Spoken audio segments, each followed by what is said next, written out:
aurez un extrait tout à l'heure. L'économie, on en sait donc davantage sur l'une des grandes ambitions du gouvernement cette année, le plan massif de formation des chômeurs. 500 000 demandeurs d'emploi seront concernés, un demi-million, principalement des chômeurs de longue durée, budget prévu 1 milliard d'euros. Magali Boissin, Marie Cazot. Tout miser sur la formation des chômeurs dans des métiers qui recrutent. C'est la stratégie du gouvernement pour faire baisser le chômage.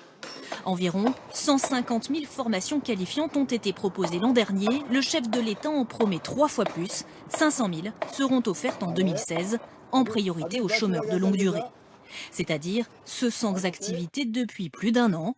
Ils sont aujourd'hui 2 500 000 inscrits à Pôle emploi. Pour eux, les formations seront plus longues que d'habitude, de 300 à 500 heures, pour s'orienter vers des métiers en manque de main-d'œuvre, comme le bâtiment, le transport et la logistique, ou des secteurs d'avenir comme l'environnement. Un plan qui devrait coûter environ 1 milliard d'euros cette année, la moitié prise en charge par l'État. Le reste devrait être financé par les régions et l'enveloppe de la formation professionnelle, payée en grande partie par les entreprises. Ce dispositif de retour vers l'emploi a déjà fait ses preuves. 57% des chômeurs ayant suivi ce type de formation retrouvent un emploi 6 mois après la fin de leur stage, un CDI ou un long CDD dans 3 quarts des cas. Et on va un peu plus loin avec vous, Jean-Paul Chapelle. Bonsoir. Bonsoir. 1 demi-million de personnes, cela paraît énorme. Est-ce possible? Est-ce faisable? Ce sera difficile. Parmi les formations suivies par des chômeurs chaque année, 150 000 sont des formations qualifiantes, c'est-à-dire qu'elles débouchent directement sur un emploi. Passer de 150 000 à 500 000, c'est une sacrée marche à gravir. Les centres de formation pourront-ils accueillir 3 fois plus de candidats? Déjà aujourd'hui, il y a 4 mois d'attente en moyenne. Il y a une deuxième marche à franchir. Les formations vont s'adresser à des populations plus difficiles. Jusqu'à présent, c'était en priorité des jeunes. Alors certes, peu diplômés, mais prêts à s'adapter.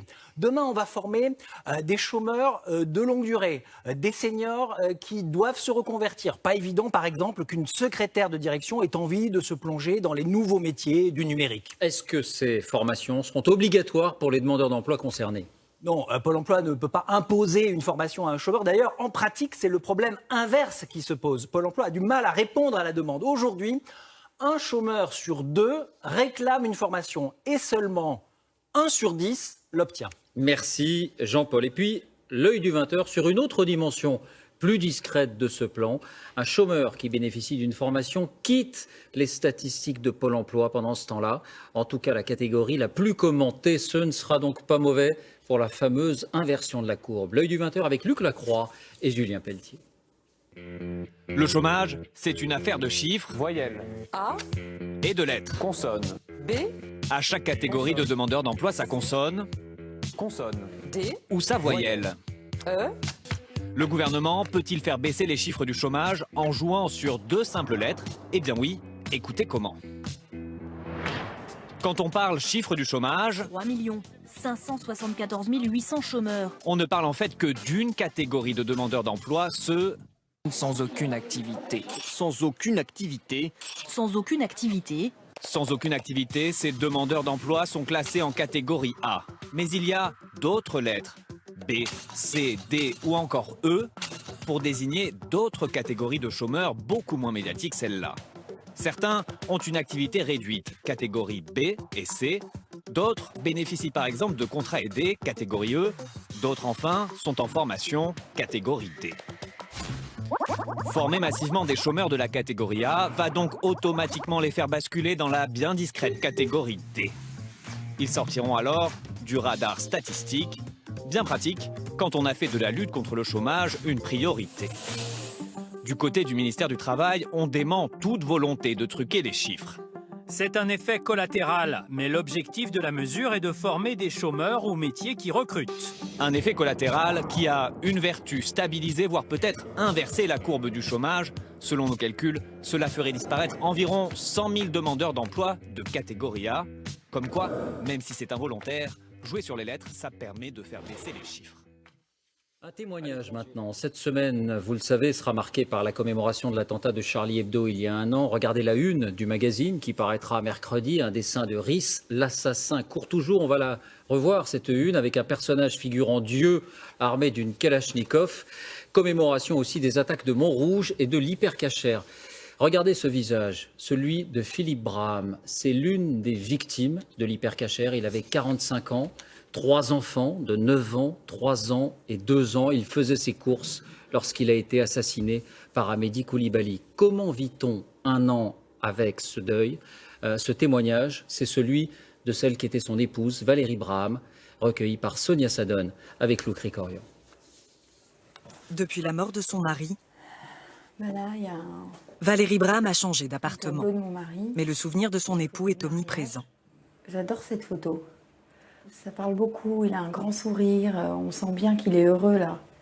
Philippe Braham, 45 ans, a été tué en faisant ses courses à l'hypercachère le 9 janvier dernier. Après, pour les enfants, pour moi aussi, mais pour les enfants, j'ai mis un autre cadre. C'est la photo la plus récente de mon mari. Bien plus qu'une photo, une présence pour ses 3 enfants de 2, 3 et 9 ans. Quand ils font quelque chose, ou ils veulent me parler de leur père, ils vont tout de suite vers cette photo. Papa, papa. Même la dernière. Hein. Elle garde aussi précieusement les affaires qu'il portait le jour de sa mort. Ça qui part. C'est la kippa qu'il avait rangée dans son sac. Dessus. Et son téléphone. Je sais pas, quand je prends ses affaires, j'ai l'impression qu'il est toujours là. C'est dingue cette impression de se dire qu'il va encore revenir avec son sourire là. Depuis un an, la vie quotidienne a changé. Les 3 enfants de Valérie Braham fréquentent toujours la même école confessionnelle, mais désormais, sous surveillance renforcée. Chaque jour à la sortie, c'est la seule famille que le vigile de l'école escorte jusqu'à la voiture. Il va m'accompagner jusqu'à la voiture, enfin de la sortie jusqu'à la voiture avec mes enfants. Viens, viens, je vais t'en donner une, viens. Malgré la peur, Venez. Valérie Braham a décidé de rester en France, quitte à renoncer à une partie d'elle-même. J'essaie d'effacer toute trace de judaïcité, on va dire. J'enlève la... Mon fils, lui, porte plus la kippa à l'extérieur. J'évite de les appeler par leur prénom, parce qu'ils ont des prénoms à connotation juive. On rentre dans une paranoïa, j'imagine plein de choses. On se fait des films, il y en a un, il va venir, il va me kidnapper un de mes gosses. Il y en a un qui va traverser la route. Alors que c'est des craintes qu'on aurait pu avoir avant, mais elles se sont amplifiées avec tout ça et je me sens vraiment pas en sécurité. Après les attentats de novembre, Valérie Braham est restée cloîtrée chez elle, seule avec ses enfants. C'est à ce moment-là qu'elle a décidé d'aller consulter un psy. Il m'a dit, plus ça va se resserrer, et je vais faire de moins en moins de choses et je vais restreindre de plus en plus d'endroits. Et c'est exactement ce que je faisais. Donc en sortant de cette consultation, j'ai pris sur moi, j'ai dit c'est terminé, je ne le fais pas. Le lendemain, j'ai mis les enfants à l'école. Hier, Valérie Braham s'est rendue sur la tombe de son mari. Il est enterré à Jérusalem, comme les autres victimes de l'hypercachère. Dans le cimetière, les 4 tombes sont côte à côte. Quand on vient le pèleriner, on prend un caillou et on le pose et ça montre qu'on est passé. Ça fait 1 an.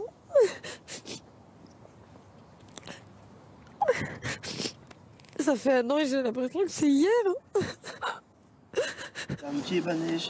Après cette cérémonie à Jérusalem qui marquait la rupture de son deuil, Valérie Braham assistera aux commémorations officielles prévues cette semaine en France.